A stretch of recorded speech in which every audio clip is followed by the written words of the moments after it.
Okay. Hey guys, good morning, good evening. I hope you're doing good. And today is supposed to be some other subject, but I think chemistry will happen, right? And then on Sunday you will not have chemistry class. Whichever class is today, I think that class will be happening on Sunday. Okay, right? So I think let me share my screen and we'll start right away because we have enough people.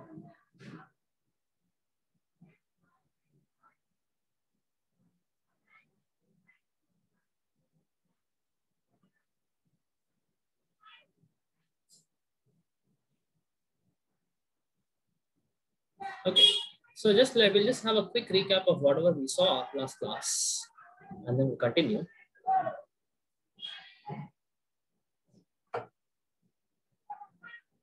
Okay, so we went on to see like basically for definitions of acids, and we started with what is the classification of acid, right? So for the first classification based on source, you hope you all remember organic and inorganic or synthetic acids, right? The second classification is based on strength, right? So we say strong acids and weak acids. And I asked you to remember only this phrase, extent of dissociation. Like how do you determine whether a particular acid is strong or weak is going to depend upon this extent of dissociation, right? So more and more is the extent of dissociation, more and more will be the strength of the particular acid, right? So what dissociation are we talking about? We are talking about this acid HA getting converted into H plus and A minus, right? Say out, I start with 10 grams, and if the entire 10 grams at last becomes zero and this entire 10 grams converted into H plus and A minus, obviously it is 100% dissociated, right? So we say that it is a strong acid, right? So generally we say that 80 to 100% of dissociation whenever you have, that is going to be a strong acid. And if the same thing I have only 20 to 70%, right, that is going to become a weak acid. And you have to remember the examples, people, right? HCl, HNO3, H2SO4, H3PO4, all these are strong acids, whereas say HCl, CH3COOH, and all other organic acids, are weak acids. So is dissociation like decomposition or something? Yeah, exactly. Dissociation, we cannot, yeah, we can tell it as decomposition, but decomposition, what happens is one compound gets dissociated into two or more compounds, right?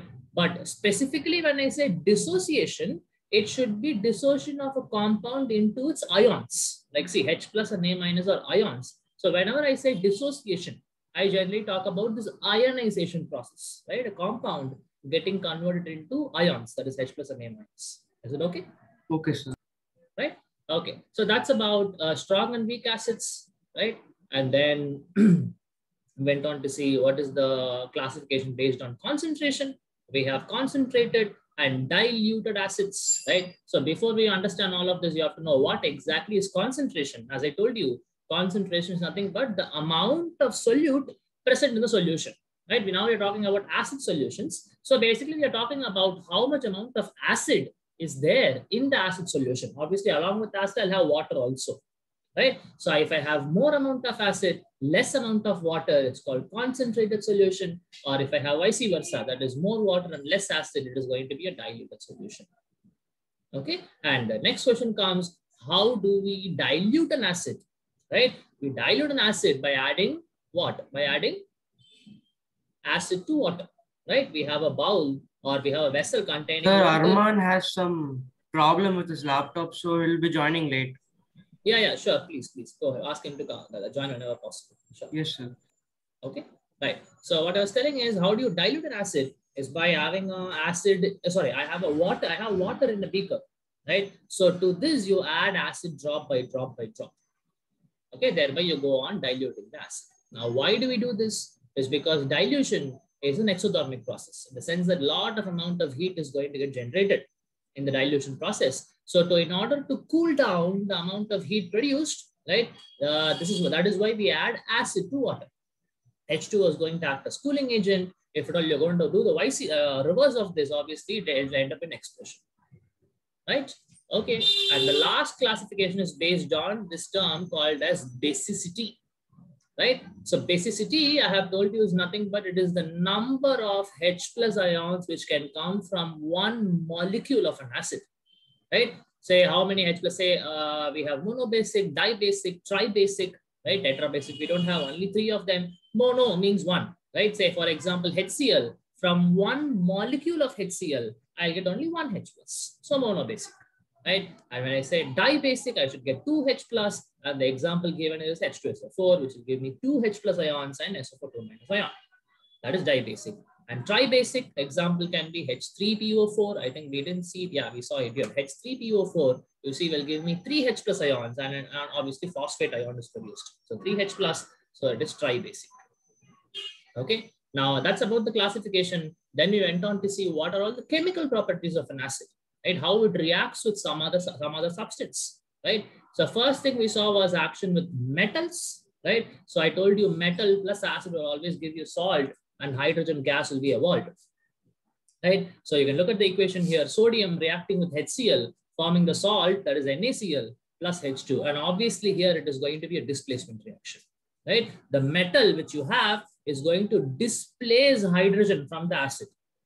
Okay, so if it displaces, sodium and chlorine will come together to form sodium chloride, and obviously hydrogen gas will be evolved. Okay, and you have to be very careful in these kind of questions whether copper will react with HCl. The answer is no, because hydrogen is more reactive than copper. So this reaction won't happen at all. Same goes with silver, gold, everything, right? And then we went on to see one important application, right? So even though this, silver and gold does not dissolve in acid, right? But still, for purification purposes, we have to dissolve them in something else. If at all they are not going to be dissolved in acid, definitely they are not going to dissolve in water or any other solvent for that matter, right? So they will not be dissolving, but somehow I have to make it dissolved, like I have to make it into a solution so that I can go for purification processes. Okay, now for that purpose, I have a special solution called aqua regia, right? Now, aqua regia is a combination of two acids. It is HNO3 and HCl in the ratio 3:1. You mix these two and it forms aqua regia. And the role of aqua regia is that it will be able to dissolve gold or silver, right? Okay, very, very important. Now, how it dissolves is again is beyond the scope of 11th. Okay, generally I told you that acid and this thing will not react, but the explanation, even if I give you, you are not in a position to understand because you need little more chemistry concepts. Maybe if you come to 11th and 12th, we'll study about this. Okay, right? And then again, some other examples, magnesium reacting with H2SO4. All you have to understand is magnesium or whatever metal will displace hydrogen and form the salt. Very simple, right? Okay. Then we went on to see what happens if I have acids reacting with metallic oxides, right? And I told you that metallic oxides are basic in nature and non-metallic oxides are acidic in nature. Now, how do we prove it, people? If I dissolve any metal oxide, say Na2O is a metal oxide, sodium with oxygen, metal oxide, right? If I dissolve them with, if I try to make it react with H2O, or if I try to dissolve them in H2O, all you will form is NaOH. And obviously, NaOH is capable of giving me OH minus ions, right? So that's how those. This proves that obviously your metallic oxides are basic in nature. Once you dissolve them in water, you are going to get OH minus ions because the formation of NaOH. Not only this metallic oxide, anything. So I can see one more example for magnesium oxide reacting with water to form MgOH twice.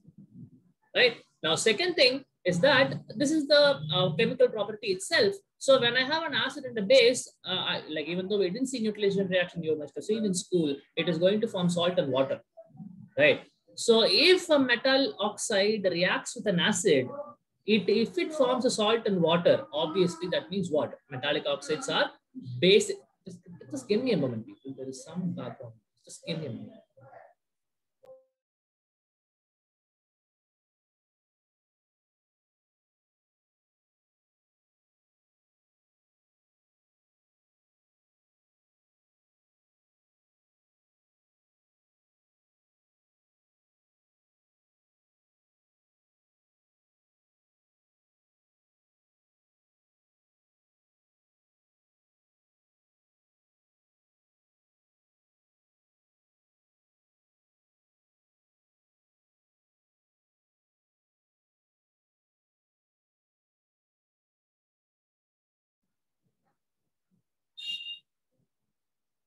Okay, sorry people, there was some noise. Yeah, so what I was telling is make it full screen. Right. So if an acid and a metallic oxide reacts, If it forms salt and hydrogen, I mean H2O, obviously that means what? Metallic oxides are basic in nature. And that's exactly what we see here. Okay, HCl. Oh, something is wrong, people. Just a moment. I'm so sorry. I'm so sorry, guys.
Okay, fine.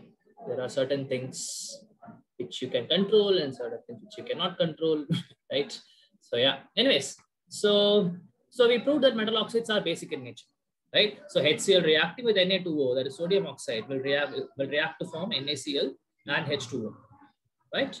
Same will happen if I have, say, calcium oxide or any other metallic oxide. Now all you have to do is just make sure that it's on the salt and water will be produced. Okay, I think this is where we exactly stopped, right? So we'll continue for today, right? Let me make a new page.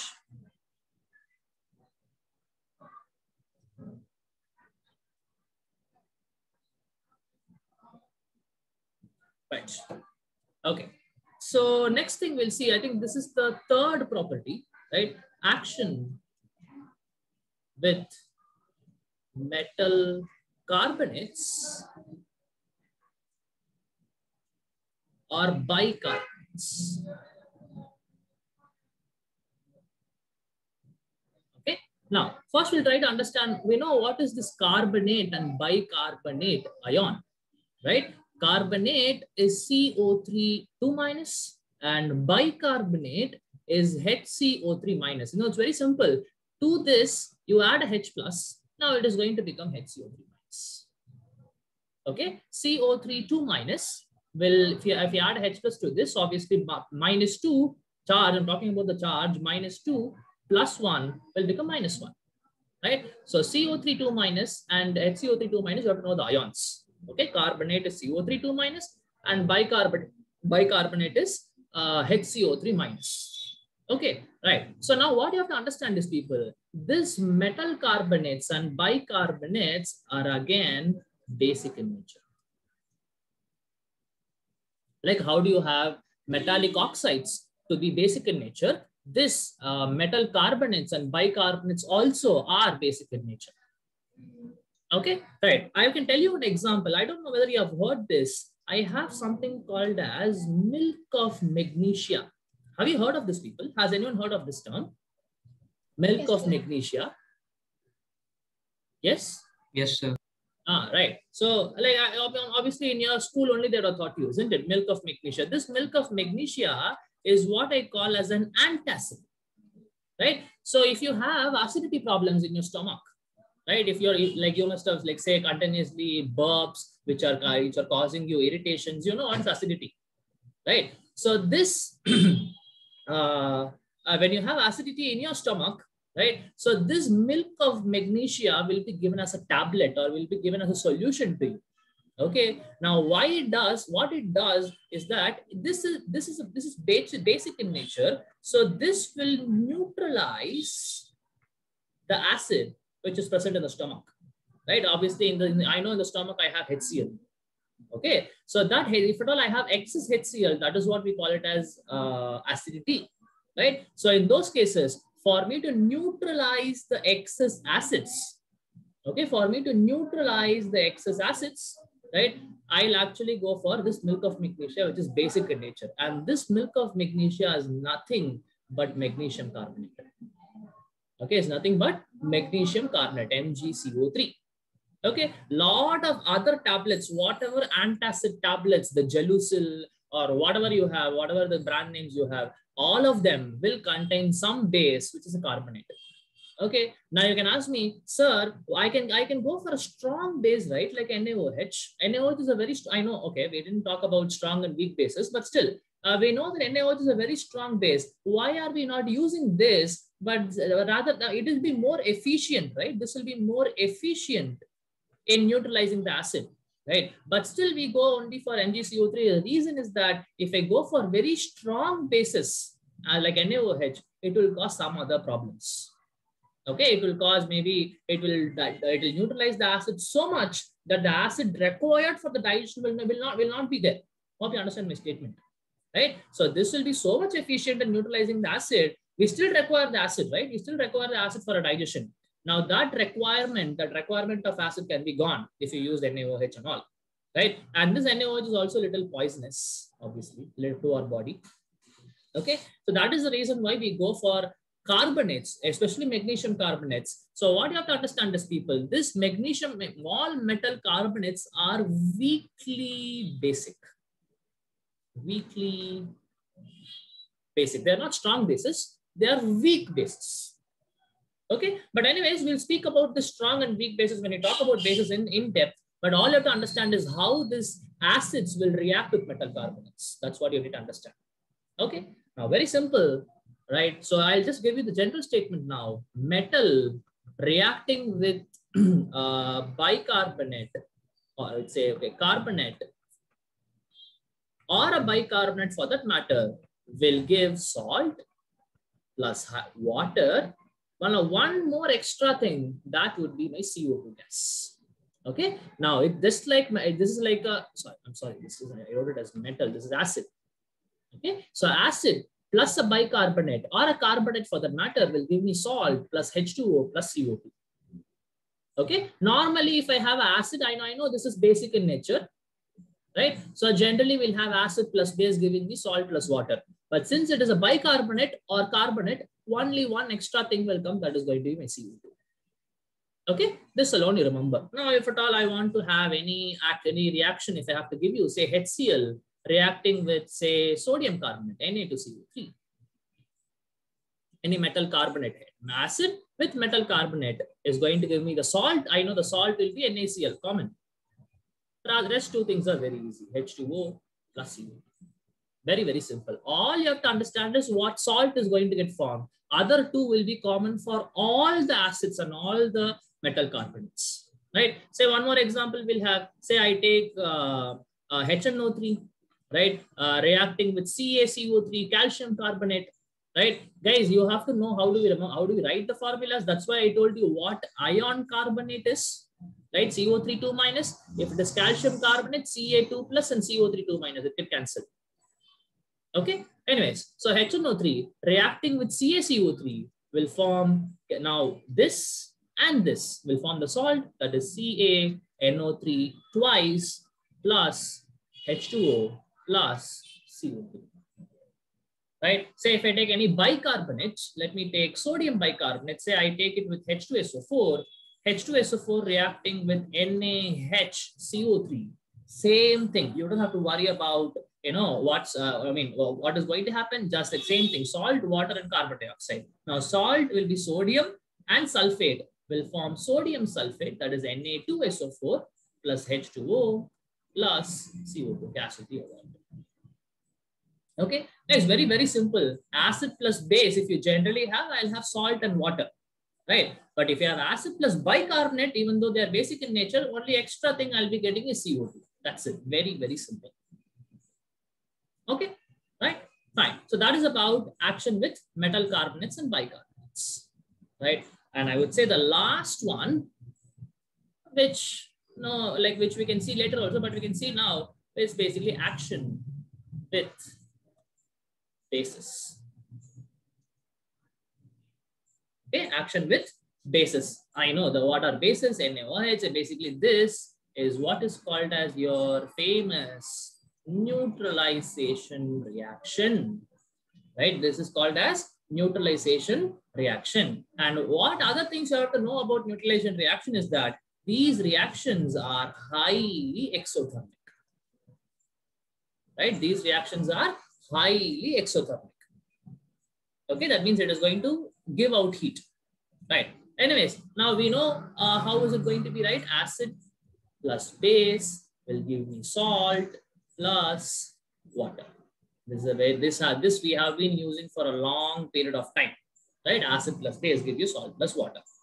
Okay, fine. So maybe since we know so much, right? Now let me ask you what will be the products for this. H3PO4 reacting with NGOH twice. Tell me what is the salt. Obviously, water molecule is present. I want to know what is the salt and what is the formula of the salt. Can someone tell me?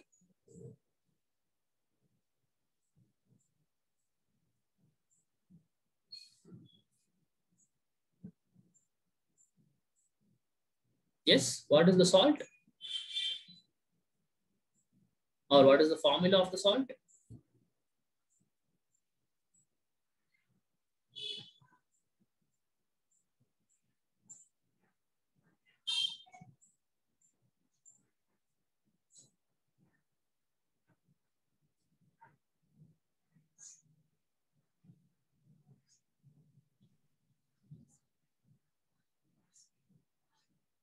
Sir, Mg3 plus Mg3PO4 brackets 2 is the salt. Mg3PO4, yeah, Mg3PO4 twice. Yeah, it's correct. Right. Now, very simple, no people. Say hydrogen is gone, OH is gone to form H2O. What is remaining? Mg and PO4 is only remaining. Now we have to know what are the ions formed. If you know what are the ions formed, that's it. You're going to get the answer. I know Mg forms Mg2 plus, and this PO, this is phosphate, right? Phosphate ion will be PO4 3 minus. Right? So what will you do? You will put this 3 here, 2 here, 3 here. So the salt is basically Mg3PO4 twice. Okay, that is what is the salt form. Magnesium phosphate, it's called. Magnesium phosphate. Okay, right? So like this, I can have so many reactions happening. Say I give HCN plus NaOH. If I tell you what will be the salt, and obviously water will be there, then tell me what will be the salt form. HCN, I told you what is it? It's cyanic acid, right?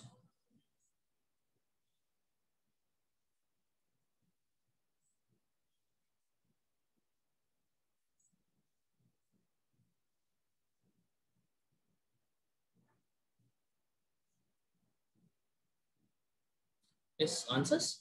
What will be the salt formula of the salt? So will it be NaCN? Yes, that's it. Now, what you have to understand, this cyanide ion is Cn minus. I forgot to tell you about this. Is also a polyatomic ion. You know what a polyatomic ion is? Made up of more than one atom. Now, carbon, nitrogen, Cn1 minus is what is called as cyanide ion. You must have heard cyanide, like terrorists, like they will use it for committing suicide. Cyanide kupi, they call it. Right? So cyanide is nothing but Cn minus.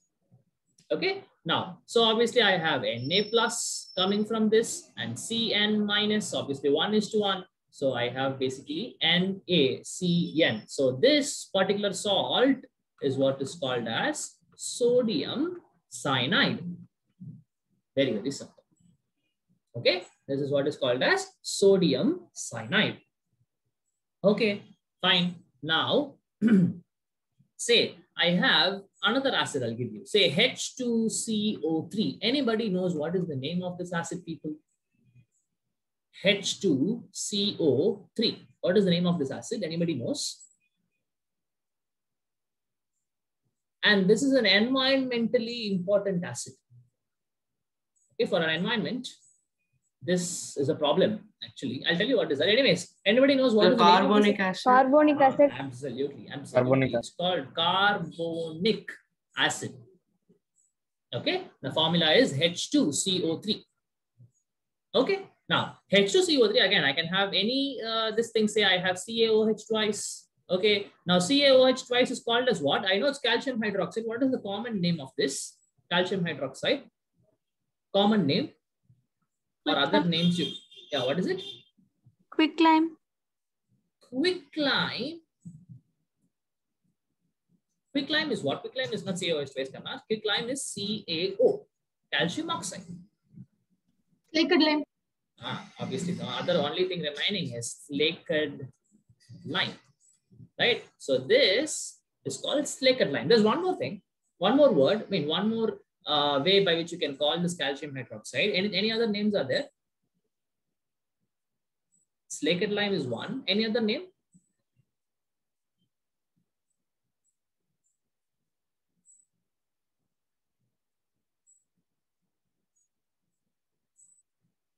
Okay, so it's also called as lime water.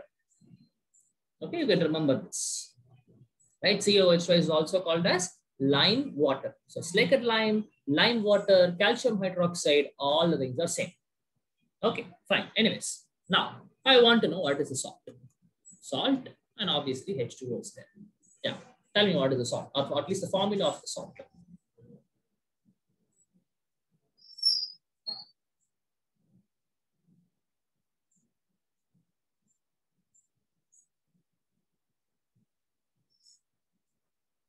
Sir, calcium carbonate.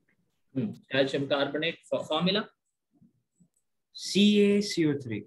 Yeah, correct. Right. So you understand that here I have Ca2 plus, and from this I will be getting carbonate ion, CO3 2 minus. So 2 will come, will get cancelled. So all I have is calcium carbonate. Okay. Right. Now I told you, right, these carbonates are basic in nature. So you produce a base through a neutralization reaction. Interesting, right? Is it not? You have acid, you have a base, and you still end up with a base, right? Like it should ring some bells to you. We'll speak more about this when you go to salts. Okay, we'll speak more about this. How is it that, again, still, even though I have neutralization reaction, acid and a base are reacting, I still end up with, you know, an acid or sometimes a base like calcium carbonate or something else, right, which can be an acidic, which can be acidic in nature. We'll speak more about this when you go for salts.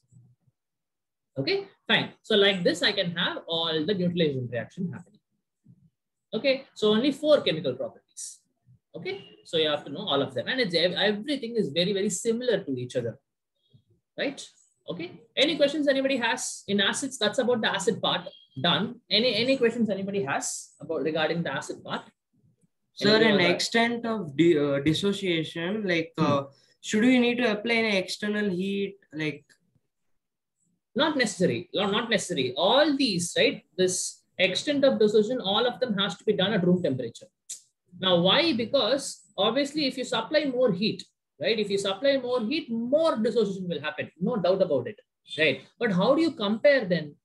Right, say one acid will undergo so much dissociation at 25 degrees Celsius, and another acid undergoes so the same amount of dissociation, say 80% dissociation, both of them, but it happens only at 100 degrees Celsius. But you cannot compare both of them, right? At room temperature, you should specify the temperature. At this particular temperature, okay, this acid has 80% dissociation, and the next acid 50% dissociation. So obviously, the first acid is a stronger acid than the second acid. Like that, we can speak.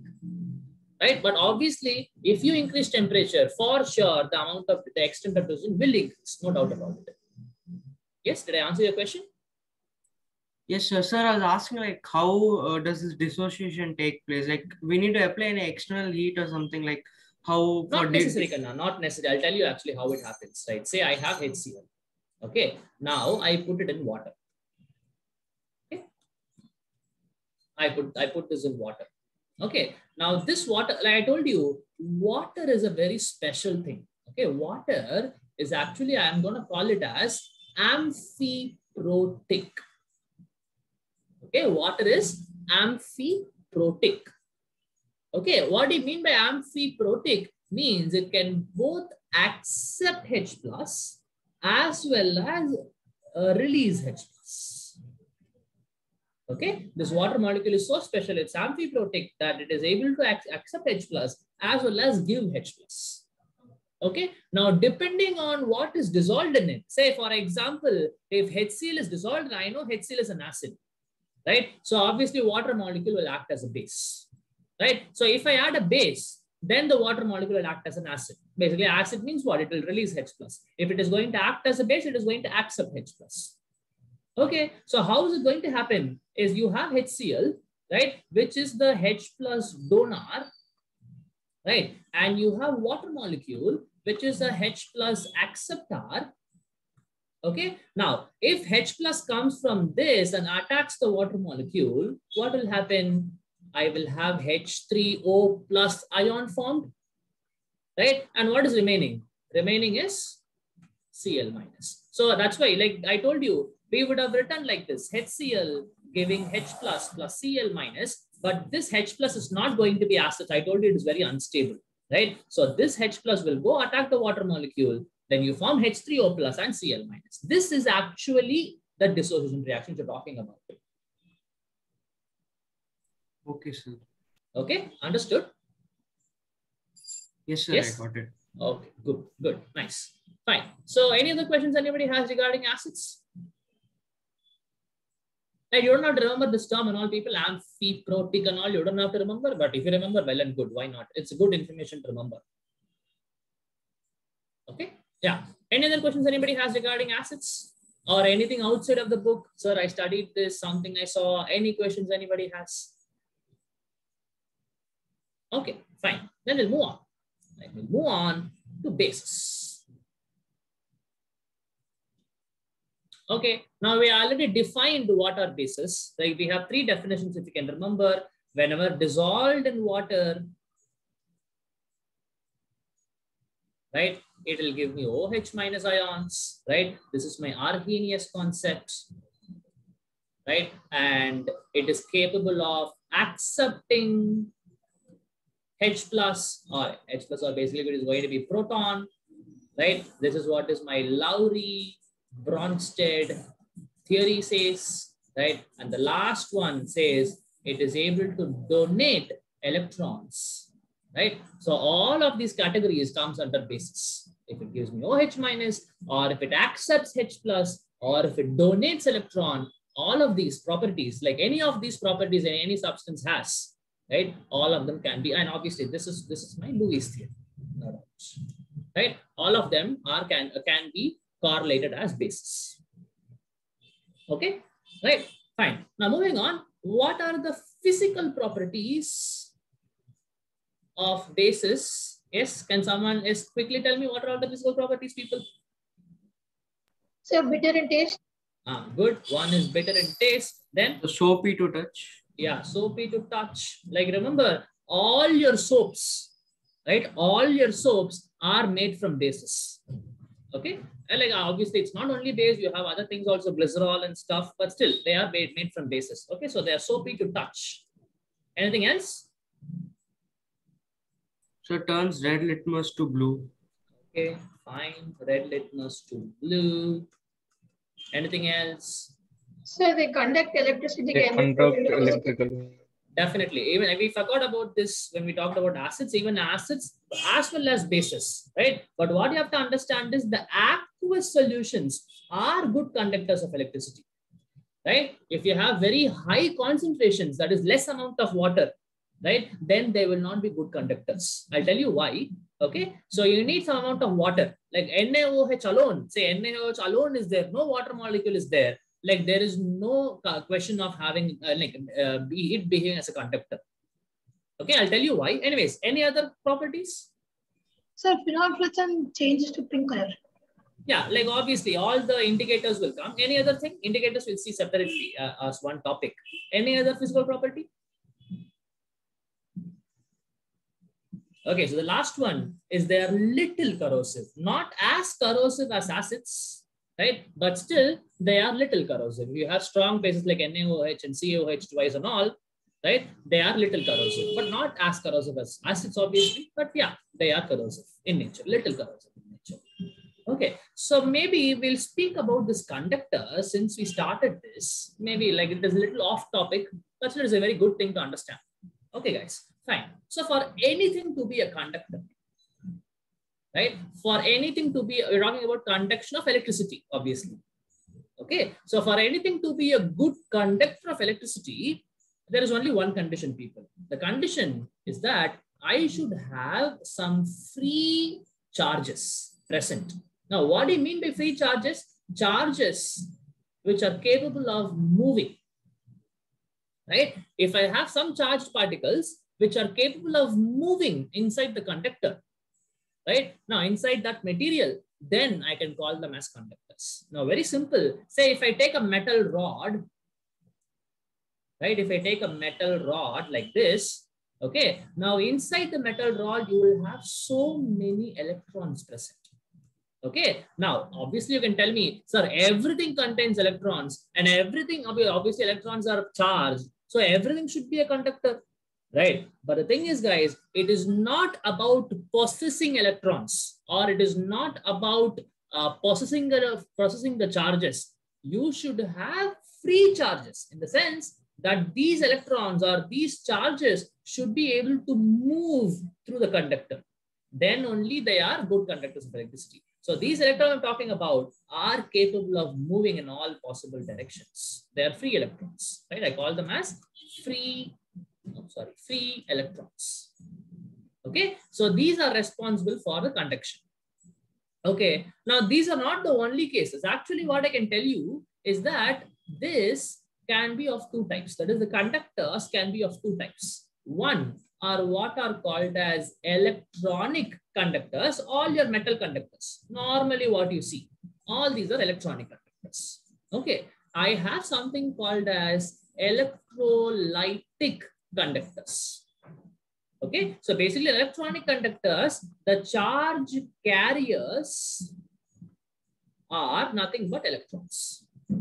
Okay, the charge carrier which is moving, that what charge is moving, that charge is nothing but electrons, which in the electronic conductors. Okay, electrolytic conductors, here the charge carriers are ions. Very, very important. Okay, the electrolytic conductors, the charge, basically we need to have some charged particle, right? I know I'm going to have cations and anions. Okay, now these cations and anions will be moving inside the electrolytic conductors, and that's how it makes it a conductor. Very, very simple. Okay, so generally all these are aqueous solutions, right? All electrolytic conductors are aqueous solutions. Okay, now please try to understand. Okay, say for example, I have NaCl solid. Okay, now can I call it as a conductor? Can I call it as a conductor? The answer is no, it is not a conductor. Okay, but if I have NaCl aqueous solution, then it is fine. Okay, then it is okay. Then it is going to be an electrolytic conductor. Okay, now why this happens? Why is it that only solid NaCl is not a conductor, but aqueous NaCl is a conductor? Why is it like this? If you ask me, people, remember, ions are produced only in the presence of water. Right? Ions, whatever ions, we need ions for conduction. Right? For anything to be a conductor, we need some charges. And electrolytic conductors, I told you that ions are the charge carriers. For me to produce the ions, that will happen only in the presence of water. Okay. Now, how, if you ask me, right, how is it that sodium chloride in solid form doesn't produce Na plus and Cl minus? No, it doesn't produce. But NaCl aqueous produces Na plus and Cl minus ions, and they can be good conductors of electricity. Okay, now why? What is so special with water? How it does it? If you ask me, people, it's very easy, right? So what you understand is, say I have the NaCl, like say this is the salt. Okay, now the water molecules, if I'm going to dissolve this NaCl in water, solid NaCl, I'm going to dissolve in water. Okay, now what it does is this H2O molecule will surround the salt, right? This will keep on surrounding. Okay, now something happens. That this crowding will produce this Na plus and Cl minus, and surrounding this I will have water molecule. Surrounding this I will have water molecule. Okay, now if you ask me, sir, what exactly is happening here? Again, like you need to, like you are not in a correct position to understand even if I explain you. Okay, so for now, what you have to understand is solid salts are not capable of producing ions, so they are not conductors of electricity, right? But any aqueous solution of the salt is capable of producing the ion. That is, the ions are produced only in the presence of water, and then they become good conductors of electricity. Okay, so if you don't have water, no ions produced. Not only for this, anything which is capable of producing ions, say for example NaOH, you told NaOH is a good conductor. Now it will produce Na plus and OH minus ions only in the presence of water, only if you dissolve NaOH in water. If not, no, this is not going to conduct electricity. Okay, I hope I made some sense. Right now, if at all you are interested in what exactly is happening here in this crowding, people, you can actually go and talk about this. You can actually go research about this if you're interested.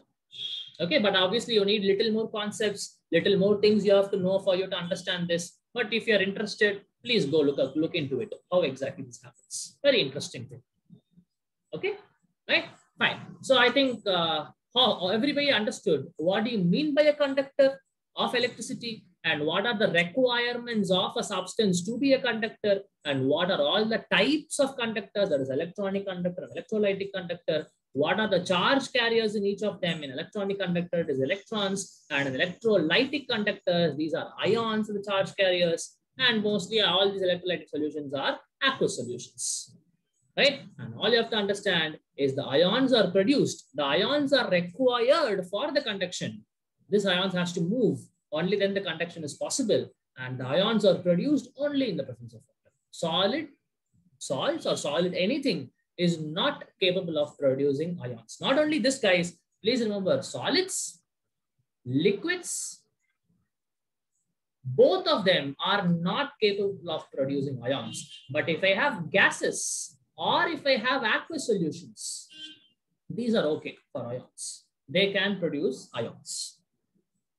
Okay, but solids and liquids, no, they cannot produce ions. Not for any of the salt, any of the thing which can produce ions. If they are in solid and liquid state, there is no production of ion. But if they are in gaseous state, yes, they can produce ions.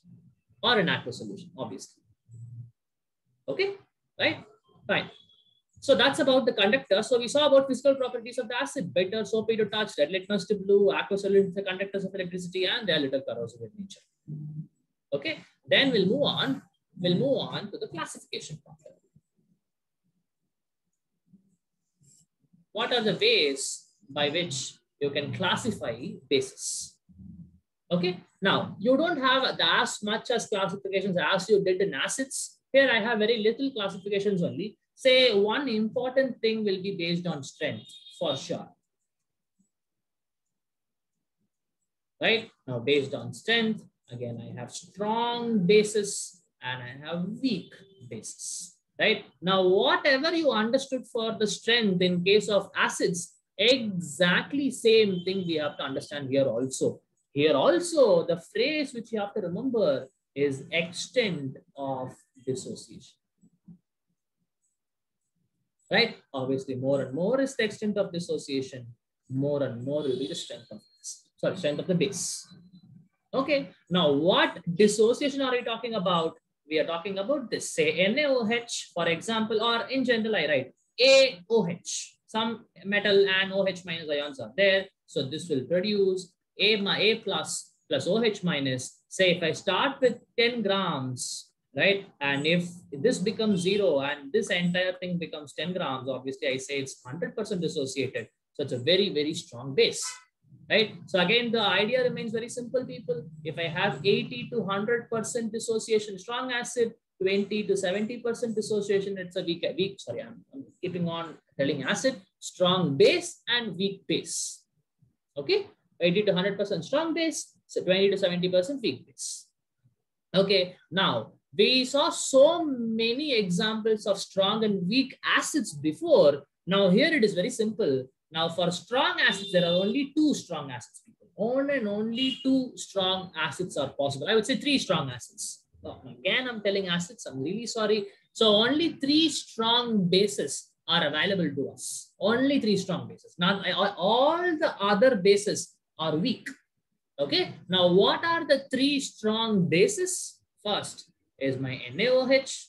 Second is KOH. And the last one is CaOH twice. Now only these 3, only these hydroxides are capable, are the ones which are strong bases. All the others ones, say NgOH twice, aluminum hydroxide, iron hydroxide, all these things are weak bases.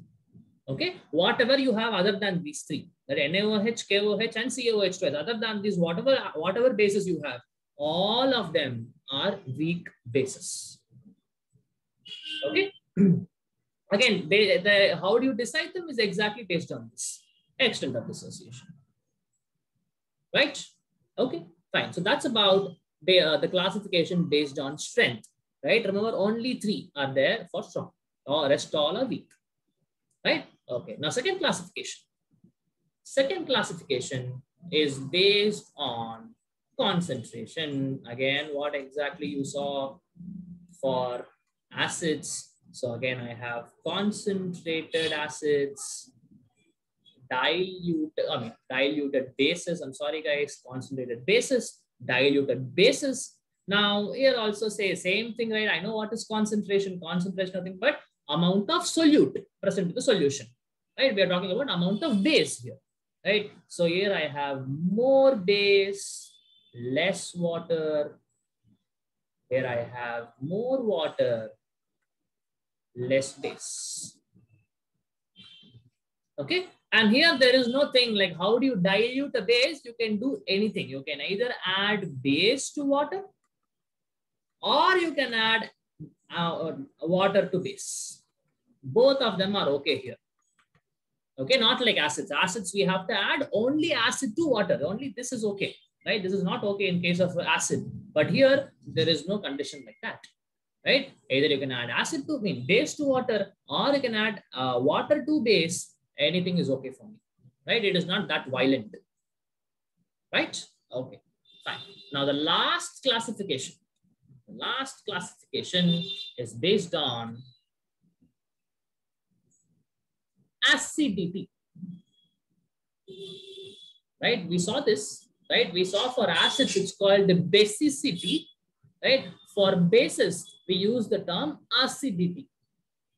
Okay, acidity is nothing but number of OH minus ions from a single molecule of the base, right? From a single molecule of a base, how many OH minus ions you produce, that number is what is called as acidity, right? So based on this, you can have a monoacidic base, I can have a diacidic base, or I can have a triacidic base, right? And examples are plenty of examples are there. Say examples can be NaOH and KOH. Obviously, you understand NaOH will give Na plus and OH minus ion. Only one OH minus. Even same goes with KOH. It will give K plus OH minus. So only one OH minus. So you can understand NaOH and KOH are monoacidic bases, right? Say diacidic, I can give CaOH twice, NgOH twice. Again, you can see there are two OH minus ions will come out. Triacidic, say aluminum hydroxide. All these can be triacidic bases. Very, very simple. Okay, so all you have to understand is acidity means number of OH minus ions which can come out from a single molecule of a base. So based on that, I can have monoacidic, biacidic, and triacidic. You can even call diacidic or biacidic. Bi or di, both are okay. Both represents 2.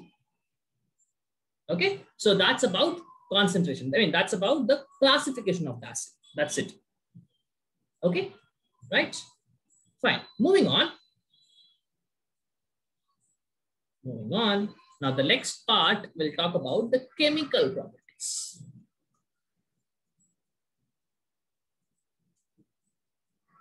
Right? Okay. Fine. Now, chemical properties, we don't have as much as chemical property as we have for acids. We have very less only, right? So straight away, we'll go for action with non-metallic oxides. Okay, fine. Now I told you that metallic oxides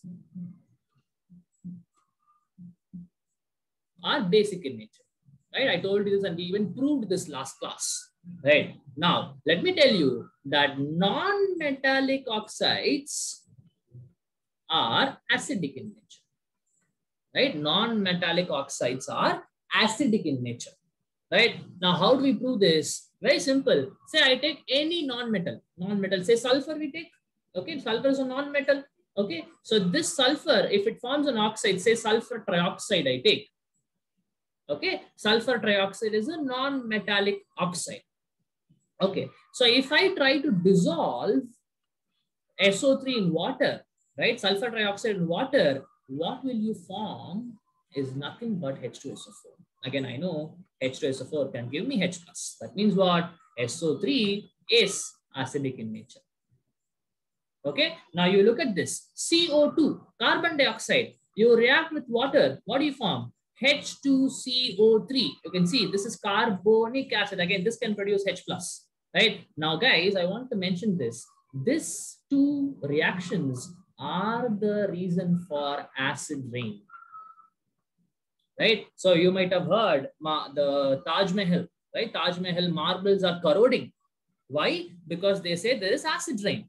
Right? Now, where is acid rain coming from? This is only I have from the vehicles, from the factories, or any other polluting things, right, will give this SO3, sulfur trioxide, and CO2 gas. All these are emitted, right? Now they will react with the water molecule or water vapor, which is present in the atmosphere, right? And they will eventually form H2SO4, H2CO3, and these are the constituents of acid rain.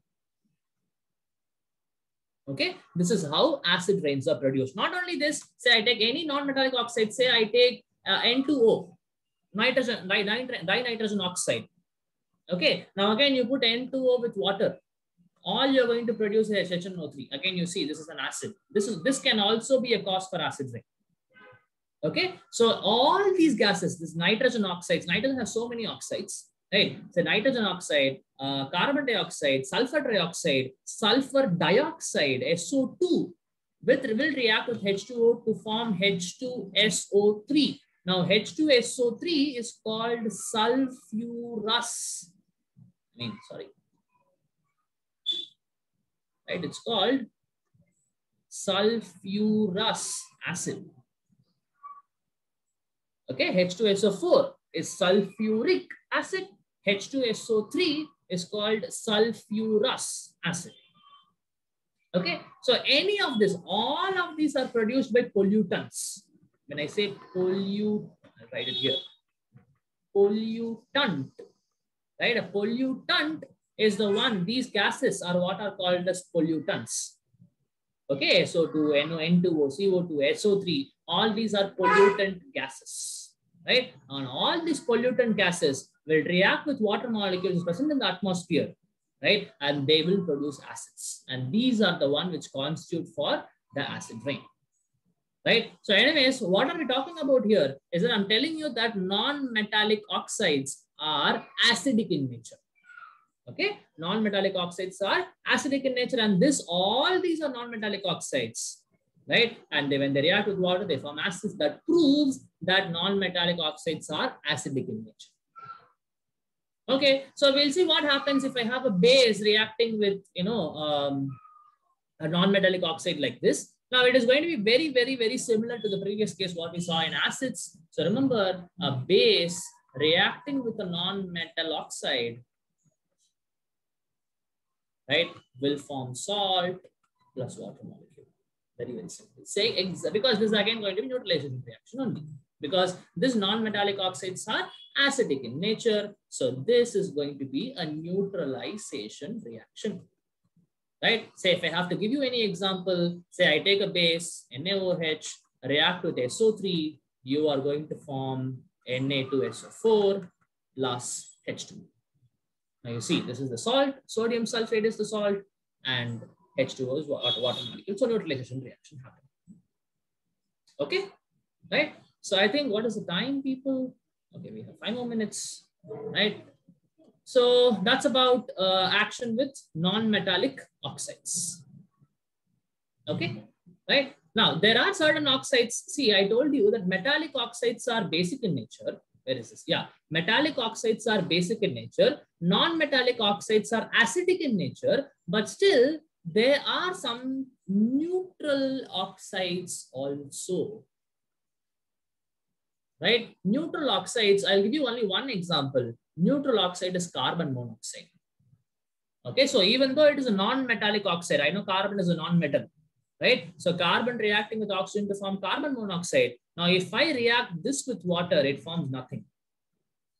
Okay, it really forms nothing, right? That means what? It is neither acidic nor basic, it is neutral. CO is an example for a neutral oxide. Okay, right? Fine. Anything else I have to know? Yeah, very important. Okay, the next chemical property, we'll stop with this. This is the last topic. Next thing is reaction, or I would say action with metals. Right? Now, what you have to understand here, people, mostly there is no reaction. Right? With most of the metals, right? With most of the metals, base won't react. Okay, for various reasons. Okay, but there are only 2 metals that will react. One is zinc, another is aluminium. Only these 2 are capable of reacting with the base. Okay, no other element is capable of reacting with the base. Only these 2. You have to remember this. Okay, almost no metal will react with base, but only zinc and aluminium are capable of reacting with the base. Okay, now why? Because these are amphoteric in nature. Right? Now, what do you mean by amphoteric? Is it can react with both acids, or I would say that it is both acidic and basic at the same time. Interesting, right? Right? When I say, see, I told you something about amphiprotic. That is water.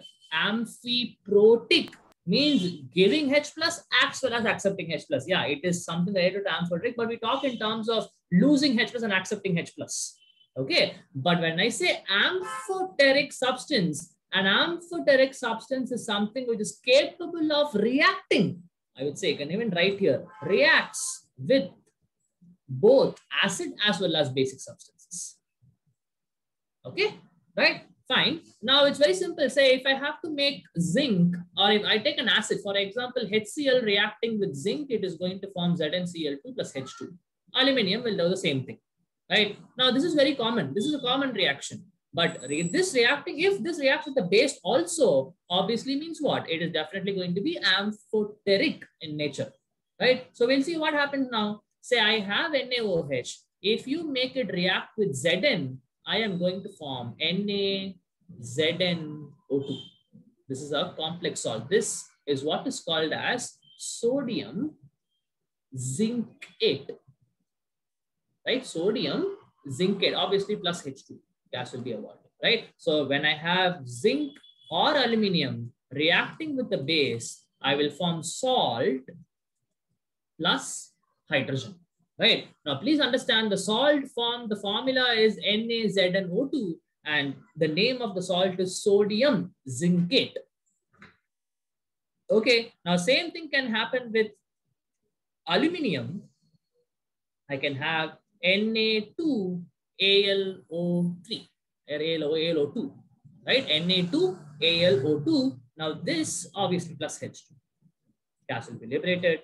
Now this is sodium aluminate. Sodium aluminate. Okay. Now, guys, you don't have to remember so much. Only these two, only zinc and aluminium are capable of reacting with bases. But all metals, obviously, except for copper, Ag, Au, except for these metals, all the metals will react with acids. But only zinc and aluminium will react with the base to form sodium zincate and sodium aluminate. And why only these two? Because these are the only metals, that is, zinc and aluminium are the only metals which are amphoteric in nature. Okay, I think we'll stop with this for today. Any questions, guys? Any questions you have regarding this or any other thing which you want to ask about? Anything is there? Any questions? Sir, so extent of dissociation will take place at a particular temperature?